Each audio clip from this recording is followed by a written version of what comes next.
ठीक है भाई, तो ये आपका क्या है, sexual reproduction in flowering plants, इसको लेक्चर 1 मानते हैं, ठीक है, वो फ्रेगमेंटेड हो गया ना, तो this is your lecture 1,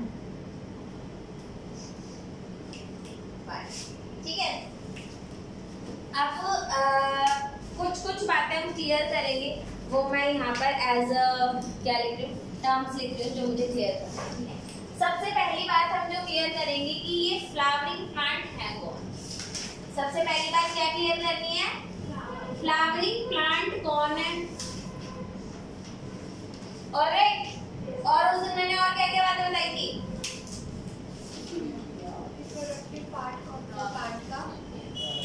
reproductive part of the flowering plant, Yes. और Types of plants. Types of plants जिसमें Theriophyta 60%. रिप्रोडक्टिव पार्ट, ठीक है, ओके। सबसे पहले क्लियर करते हैं कि आपका ये फ्लावरिंग प्लांट क्या है, बताओ। मैं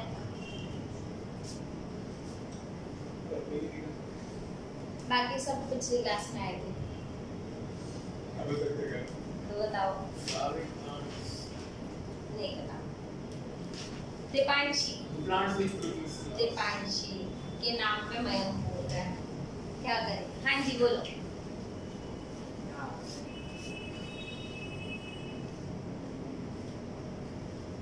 आता जाता कुछ है नहीं, 12वीं में आ गए हैं, सच नहीं बोलना। ओके, प्लांट्स कितने टाइप के होते हैं बच्चे। आपका पहला ग्रुप होता है थैलो, पढ़ के आए हो अभी 11वीं क्लास में या नहीं, पढ़ा है ना उत्कर्ष, नजरे बोर्ड पर, ठीक है। दूसरा ग्रुप क्या है, ब्रायोफाइटा। तीसरा ग्रुप क्या है, टेरिडोफाइटा। चौथा ग्रुप क्या है, जिम्नोस्पर्म।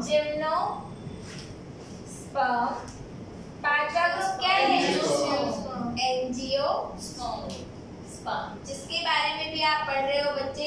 पूरी जानकारी रखो कि उसका आगे पीछे क्या है, ठीक है, नीट के पेपर में काम आएगा। और हमारा तो एम ही क्या है, क्वालिफाई करना। क्वालिफाई नहीं बेटा, डॉक्टर बनना, पढ़ा लिखा डॉक्टर बनना, है ना, ठीक है, ओके। तो हर एक बात पे नोटिस करना कि क्या है, ओके। फ्लावरिंग प्लांट बच्चे आपका सिर्फ ये फ्लावरिंग प्लांट सिर्फ एंजियोस्पर्म्स को बोलते हैं, ना तो थैलोफाइटा फ्लावरिंग प्लांट है, ना ब्रायोफाइटा, ना टेरिडोफाइटा, ना ही जिम्नोस्पर्म। तो फ्लावर अगर किसी में प्रोड्यूस हो रहा है मतलब समझ जाना वो क्या है, एंजियोस्पर्म, ठीक है। इसे क्या बोलते हैं, फ्लावरिंग प्लांट्स। एंड इन्हीं की डोमिनेंस है, ये 60% ऑफ द टोटल प्लांट बनाते हैं, rest 40% in forms, can you name some of the angiosperms, बोलो जी। China rose, mango, brassica. Brassica क्या होता है, सरसों, ब्रासिका सरसों, ठीक है। चाइना रोज सुना ही होगा, हिबिस्कस बोलते हैं उसे, ओके। और ये सारे आपके फ्लावर। आपको मैंने बताया था आम का भी फूल होता है, बोला था ना भाई। आम तो जब ही आया ना जब उसका फूल था, अगर फूल ना होता तो फ्रूट कहाँ से आता। आई बात समझ में, तो ये बात आप लोग समझ में आ गई। इसके बाद आप बच्चे यहाँ तक क्लियर है कि नहीं क्लियर है, नजरे बोर्ड पर, ठीक है। एकदम ध्यान से सुनो बच्चे बात। अब किसी भी प्लांट का रिप्रोडक्टिव ऑर्गन क्या होता है, फ्लावर होता है। Flower is the reproductive organ. Deepanshi याद कर लो बेटा, what is the reproductive organ in the plant, flower. और उनका क्या दिन पे फ्लावर नहीं है, अरे कुछ तो होगा, कोई नहीं, दिमाग पे जोर मत डालो, टूट जाएगा। ठीक है, तो क्या है आपका रिप्रोडक्टिव ऑर्गन? फ्लावर है। फ्लावर का स्ट्रक्चर ऑर्गन पार्ट, अबे पार्ट ले लो, मतलब ऑर्गन के नाम पे आपने रूट करना है, ठीक है। तो ये क्या है, अब आपका रिप्रोडक्टिव पार्ट का स्ट्रक्चर बना लेते हैं, तो एक सुंदर सा यहाँ पर फ्लावर बना लेते हैं। फ्लावर आपने बताया था ना कैसे बनाएंगे? कैसे बनाएंगे बेटा? हमारा फ्लावर कैसा होता है? यूं आता है, फिर यहाँ पे स्टाइल आ जाती है, फिर यहाँ पे ओवरी आ गई, और ये यहाँ पे फिलामेंट ऑफ द खत्म। ठीक है, सजा देते हैं थोड़ा सा पैटर्न। ये आज हमारे पास सजाने के लिए थोड़ा सा लाल मार्कर भी है, तो हमने कहा चलो सजा दिया जाए। ठीक है, ओके। अब सेपल को यार मैं लाल रंग से नहीं बनाना चाह रही, तो सेपल को कैसे बना ले? ब्लैक कलर से बना लेते हैं। दो they are green in colour. ये किस कलर के होते हैं बच्चे? ग्रीन कलर के होते हैं। ये आपका फ्लावर बन गया, थोड़ा सा टेढ़ा डांस करता हुआ बना, बट काम चला लेना, ठीक है, समझ जाना।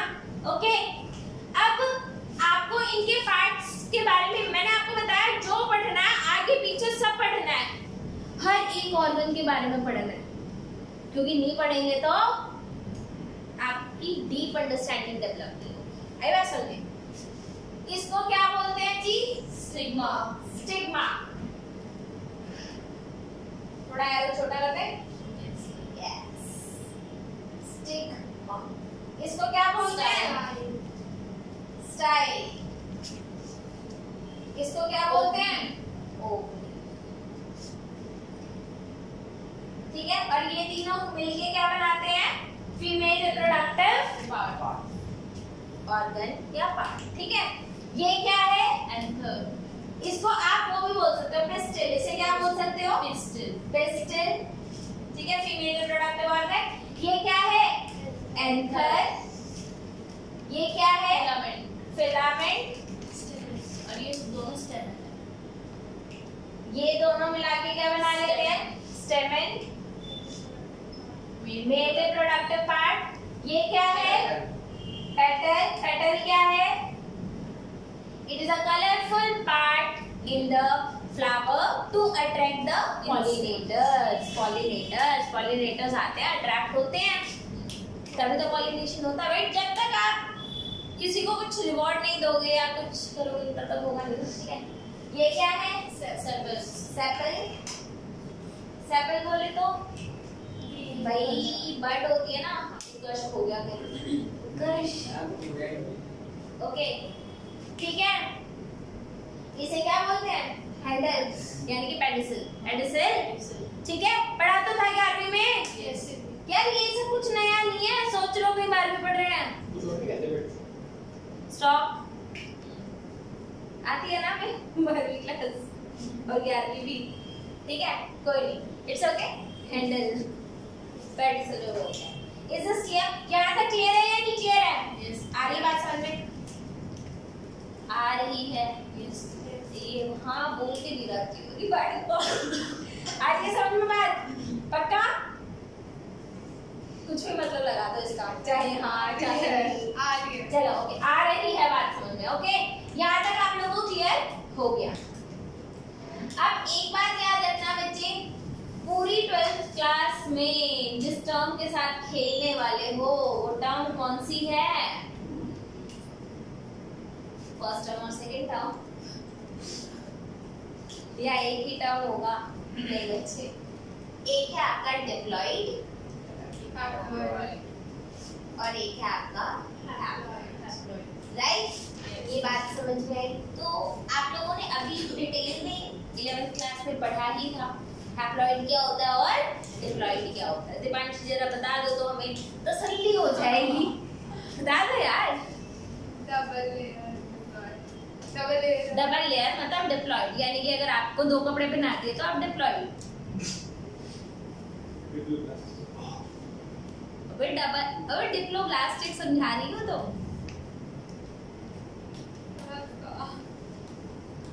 मैं तुम्हें बता दूं, बाकी सबको पता है। बोलो। बोलो।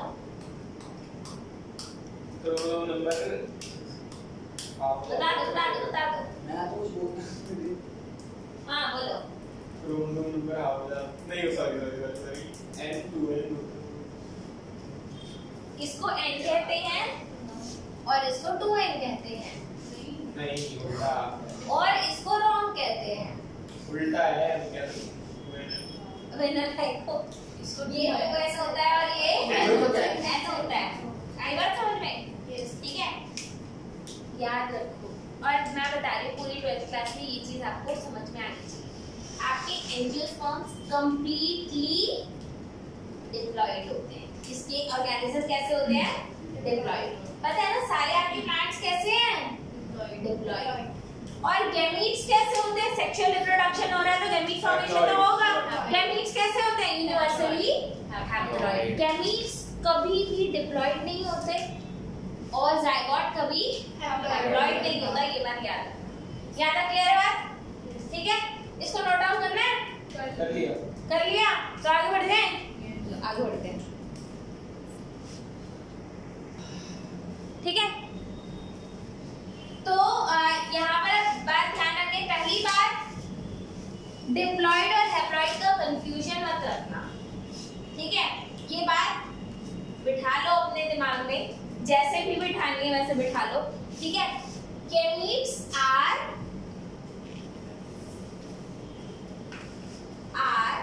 Always haploid. और ऑर्गेनिज्म की बॉडी कैसी है? डिप्लॉयड। तो जो आपके हैप्लॉयड गैमीट्स बनेंगे वो कैसे बनेंगे? मियोसिस के थ्रू बनेंगे, क्योंकि मियोसिस क्या है? एक रिडक्शनल डिवीजन है, रिडक्शनल प्रोसेस डिवीजन। ठीक है, तो क्या पूरा का पूरा प्लांट में मियोसिस हो जाएगी और पूरा प्लांट बन गया? नहीं, ऐसा नहीं होता। ठीक है, आपका जो पोलन ग्रेन्स है एंथर में बनते हैं और एग बनता है वो कहाँ पे बनता है? ओवरी में बनता है। ओके, फॉर्मेशन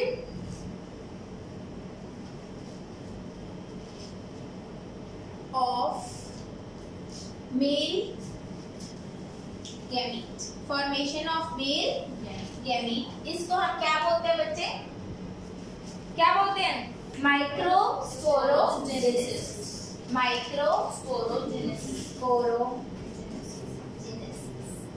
जेनेसिस का मतलब होता है सिंथेसाइज करना, किसी भी चीज को बनाना, दैट इज कॉल्ड। तो माइक्रोस्पोर बनाना बोले तो माइक्रोस्पोरोजेनेसिस। और ये क्या है? आपका मेल गैमीट है। कहाँ पर होगा? एंथर के अंदर होगा। ये बात समझ में आई है? आ गई? ठीक है, अब आपको पता है, इसको रब कर देते हैं। ओके, आपको ये बात मालूम है कि ये आपका एंथर है, ये आपका एंथर है। एंथर आपका बाइलोब्ड स्ट्रक्चर होता है। जब आप एंथर को, प्लीज इधर ध्यान दें, जब आप एंथर को ऐसे काट करके देखोगे तो जो आपको स्ट्रक्चर दिखेगा वो कैसा सा होता है? कुछ इस टाइप का सा।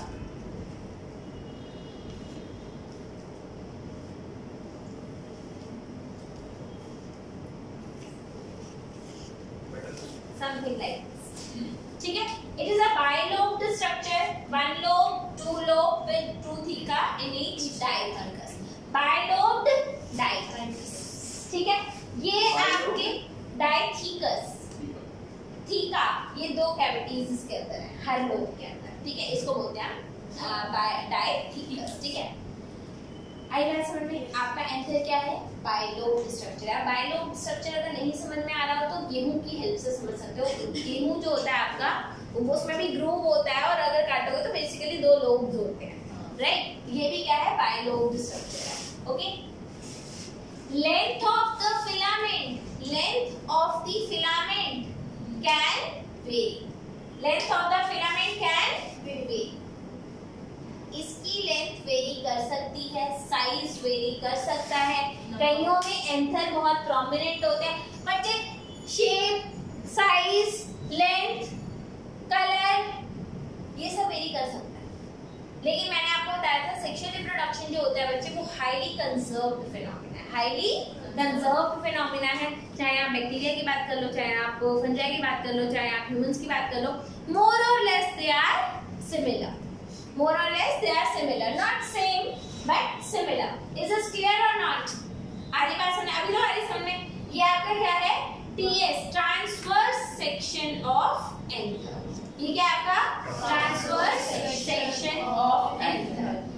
Anther अगर मैं आपसे बोलूं तो अब ये बाहर की जो लेयर है ये डिप्लॉइड है। अब यहाँ पर डेफिनेटली एक डिविजन होगी जिसे हम क्या बोलेंगे?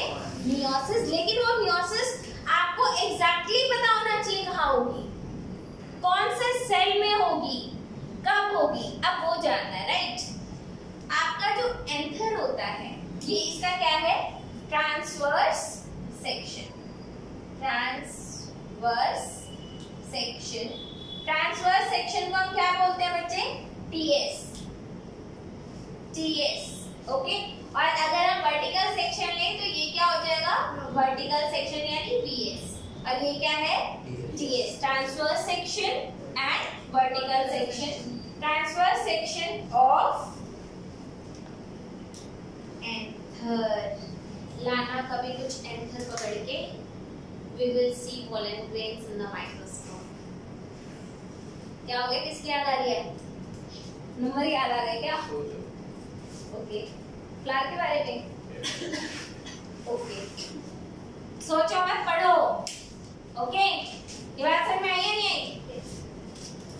अब जब आप इसका ट्रांसवर्स सेक्शन काटते हो तो एंथर के पास 4 वॉल लेयर्स होते हैं। कितनी वॉल लेयर्स होती हैं? 4। ठीक है। पहली लेयर कौन सी है? तो एक लेयर ये हो गई, फिर उसके अंदर एक आखिरी लेयर होगी एंडोथीशियम।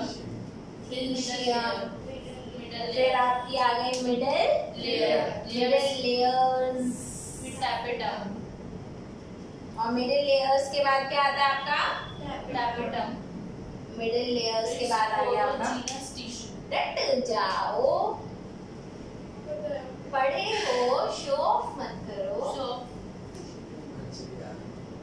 ठीक है? नहीं यहाँ से पढ़े नहीं हो, ठीक है?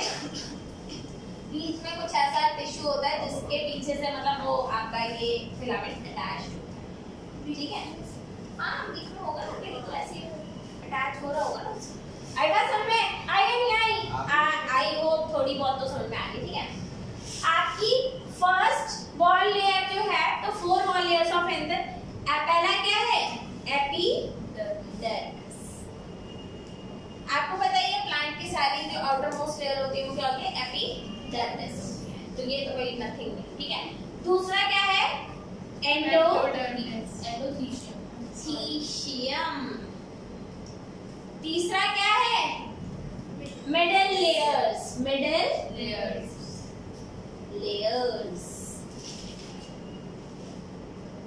चौथा क्या है? टैपिटम। बात समझ में आई या नहीं? बता दो भैया, आई या नहीं आई? किसको समझ में नहीं आई? दिवांशी जल्दी बोलो। अरे बोल दो यार। थोड़ी आ गई। अजय बस इतनी सी आई है। चलो ओके, आ रही है ना थोड़ी बहुत समझ? ट्रांसवर्स यार, इस पेन को ऐसे काट दो, ट्रांसवर्स ऐसे काट दो, वर्टिकल सेक्शन, अभी तुम अपने आप को ऐसे काट लो, वर्टिकल सेक्शन ऐसे काट लो, ट्रांसवर्स, ठीक है? दिमाग कौन से सेक्शन में दिखेगा? किसी भी सेक्शन में दिखेगा। तुम्हारे दिमाग की बात थोड़ी कर रही हो। चलो ओके, ये बात समझ में आई? तो आउटर लेयर कौन सी है? एपिडर्मिस। उसके नीचे कौन सी लेयर है? एंडोथीशियम। उसके नीचे कौन सी लेयर है? Middle layer. उसके नीचे कौन सी लेयर है? समझ में आ रही है नहीं आ रही है? 4 लेयर्स हो गई, 4 याद होनी चाहिए, ना याद हो तो भाड़ में जाओ, और याद हो जाए तो नीट में जाओ। कहाँ जाना है? नीट में। यस। बीच में बच्चे इसके टिश्यू जो होता है वो होता है स्पोरोजेनस टिश्यू। तो ये कौन सा टिश्यू है?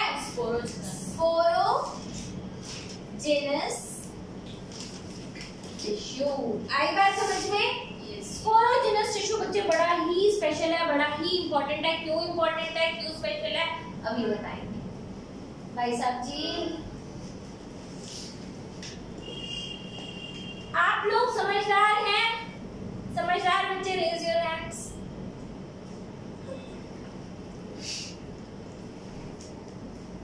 कोई नहीं, समझदारों ने सुना नहीं। ओके, अब इधर देखो, प्लांट का प्लॉइडी लेवल क्या था? फ्लावरिंग प्लांट का प्लॉइडी लेवल क्या था? डिप्लॉइड। एपिडर्मिस का प्लॉइडी लेवल क्या है? डिप्लॉइड। एंडोथीशियम का प्लॉइडी लेवल क्या है? डिप्लॉइड। टैपेटम का भी डिप्लॉइड। स्पोरोजेनस टिश्यू का भी डिप्लॉइड। यस, स्पोरोजेनस टिश्यू का भी क्या है प्लॉइडी लेवल? डिप्लॉइड है। बट स्पोरोजेनस टिश्यू के हर एक सेल को हम क्या बोलते हैं? Microspore mother cell. each cell of sporogenous tissue is capable of producing microspore. और माइक्रोस्पोर क्या है? Meiosis। अबे नलायकों, मेल या मीट? Microspore by meiosis. समझ में आई है नहीं आई बात? समझ में? चेक कर लो। Each cell of the sporogenous tissue is capable of producing microspore by meiosis and hence they are known as microspore mother cell। Microspore mother cell. In short form इसको आप MMC बोल सकते हो, माइक्रोस्पोर मदर सेल। ये बात समझ में आई या नहीं आई? क्या होगा? MM complex. ये अभी तो सिर्फ M बचा है, ठीक है? सुन, हमें वो भी मिल जाएगा। आई बात समझ में बच्चे? यहाँ तक कोई भी डाउट है? आज क्लियर हो रहा है नहीं हो रहा? हो रहा है। हो रहा है, ठीक है। फर्स्ट क्लास का सबसे ज्यादा लेंथी चैप्टर यही है। अब मेरा लाइफ भी तो शुरू हुआ है। नहीं, मतलब एक ही वाला चैप्टर साथ ही ये इधर हो जाएगा। है। ठीक है, नोट डाउन कर रहे हो आप लोग?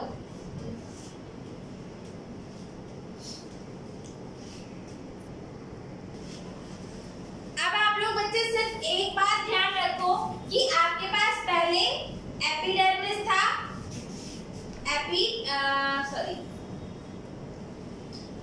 एपिडर्मिस, उसके अंदर क्या था? एंडोथीशियम, उसके बीच में क्या था? मिडल लेयर्स, उसके बीच में क्या है? Tapetum, right? उसके बीच में क्या है? Sporogenous tissue.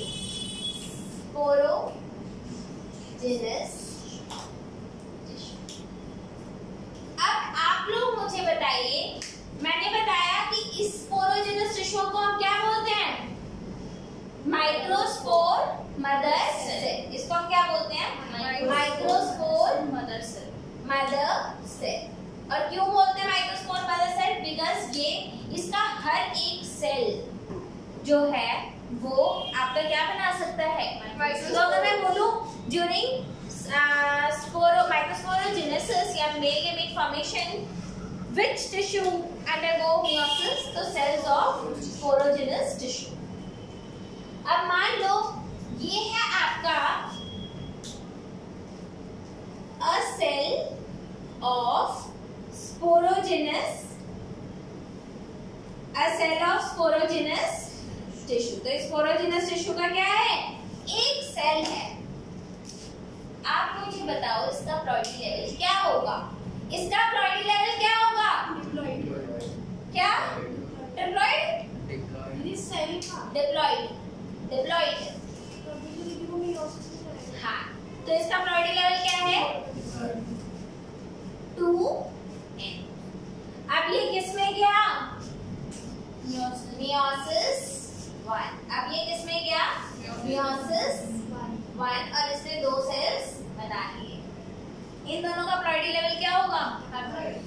क्योंकि पहली डिवीजन ही क्या होती है? रिडक्शन। ये बात मैं आपको नहीं बताती जब इसके पेपर होते हैं। क्यों मैं हाँ, फर्स्ट डिवीजन क्या होती है? रिडक्शन। दूसरी तो इक्वेशनल होती है यार, ठीक है? तो ये भी n हो गया और ये भी n हो गया और ये डायड बन गया। ये क्या है? डायड।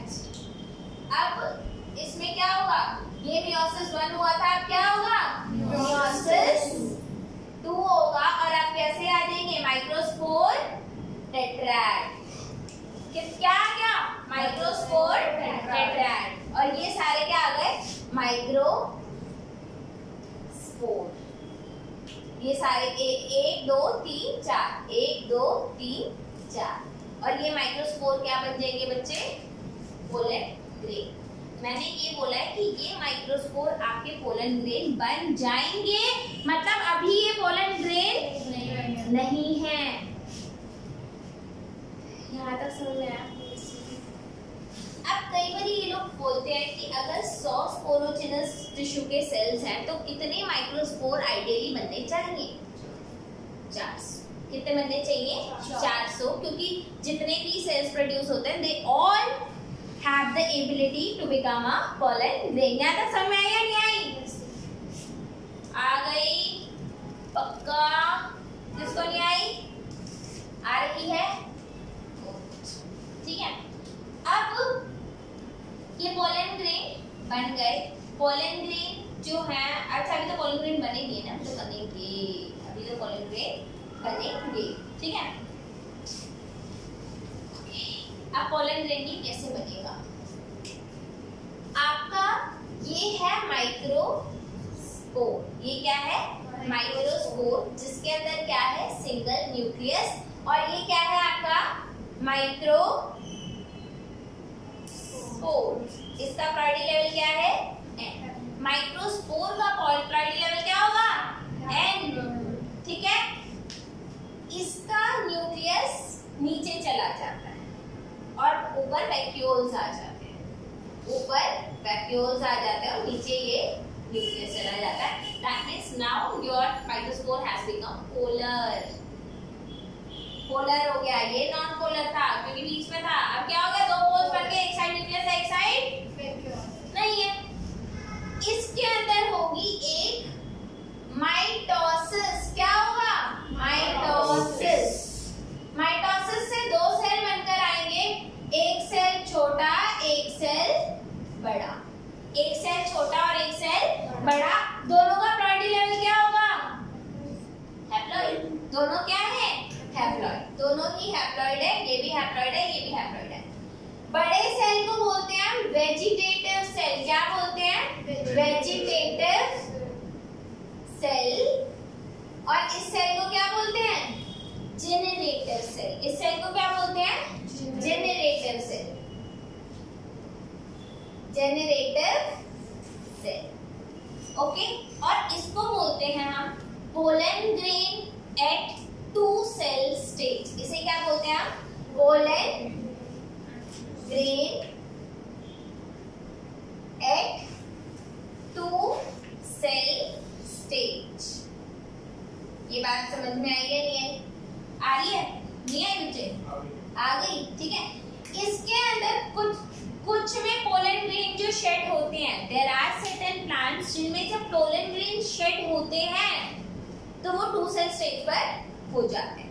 2 सेल स्टेज पर वो शेड हो जाते हैं। कुछ में क्या होता है कि एक डिवीजन और होती है, एक डिवीजन और होती है सेकेंड में। ये माइटोसिस, फर्स्ट माइटोसिस डिवीजन था, फर्स्ट माइटोसिस, और अब क्या होगा? Second mitosis. Second mitosis. आई बात समझ में? अब इधर क्या होता है बच्चे? ये 2 बन गए मेल गैमीट्स। ये दोनों क्या बन गए? Male gamete. और ये क्या बन गया? Vegetative cell. Vegetative cell. और इसे हम क्या बोलते हैं? वेजिटेटिव सेल लिख दूं? वेजिटेटिव सेल, और इसे बोलते हैं हम pollen grain at 3 cell stage. इसे क्या बोलते हैं? Pollen grain at 3 cell stage. तो जब आपका पोलन ग्रेन 2 सेल स्टेज पर है तो उसमें कौन से 2 सेल्स हैं? एक वेजिटेटिव सेल और दूसरा जनरेटिव सेल। अगर 3 सेल स्टेज है तो एक वेजिटेटिव सेल और दो मेल गैमीट्स हैं। कुछ में पोलन ग्रेन इस स्टेज पर शेड हो जाता है, कुछ में पोलन ग्रेन इस स्टेज पर शेड होता है। ये बात समझ में आ रही है या नहीं आ रही है? आ रही है बात समझ में? यहां तक किसको क्लियर हुआ? अब एक बात बीच में रह गई, और वो रह क्या गई? Role of tapetum. टैपेटम का रोल रह गया, क्योंकि ये तो बहुत इंपॉर्टेंट रोल प्ले करता है। ये क्या रोल प्ले करता है? Because it is the inner most layer, या फिर आप कह सकते हो this is the layer which is in the close contact with the sporogenous tissue. तो ये थोड़े स्पेशल होते हैं, ये थोड़े स्पेशल होते हैं। कैसे स्पेशल होते हैं ये? इनका साइटोप्लाज्म डेंस होता है, मल्टी न्यूक्लिएट होते हैं। व्हाई? बिकॉज टैपेटम आपके पोलन ग्रेन को नरिश करता है। ये बात समझ में आई या नहीं आई? तो विच लेयर इज टैपेटम को इतना ज्यादा स्पेशल एम्फेसिस क्यों दिया जाता है? क्योंकि वो उसके पास है और वो इम्पोर्टेंट रोल भी प्ले करता है। ये यहाँ पर बात समझ में आई या नहीं आई? आ रही है समझ में? ठीक है। अब मुझे बताओ, यहाँ पर कोई भी डाउट है तो आपका, अब इसको अगर आप ध्यान से देखोगे, सबसे पहले क्या है? एपिडर्मिस। फिर क्या है? एंडोथीशियम। उसके अंदर क्या है? Middle layer. उसके अंदर क्या है? टैपेटम। टैपेटम के अंदर क्या है? Sporogenous tissue. स्पोरोजिनस टिश्यू किस में जाता है? मियोसिस में। मियोसिस में जाके क्या बनाता है? माइक्रोस्पोर। हर एक सेल ऑफ स्पोरोजिनस टिश्यू कितने माइक्रोस्पोर बना सकता है? 4 माइक्रोस्पोर्स बना सकता है, और वो माइक्रोस्पोर टेट्राड बना लेता है। माइक्रोस्पोर फर्दर किस में डेवलप होता है? माइक्रोस्पोर फर्दर किस में डेवलप हो जाता है? अरे भैया, पोलन ग्रेन में। वो पोलन ग्रेन 2 सेल स्टेज पे भी हो सकता है और 3 सेल स्टेज पे भी हो सकता है। जब वो 2 सेल स्टेज पे होगा तो क्या होगा? 1 वेजिटेटिव सेल एंड एक जनरेटिव सेल। 3 सेल स्टेज पे तो क्या होगा? 1 vegetative cell and 2 male gametes हो जाएंगे। आई बात समझ में आता?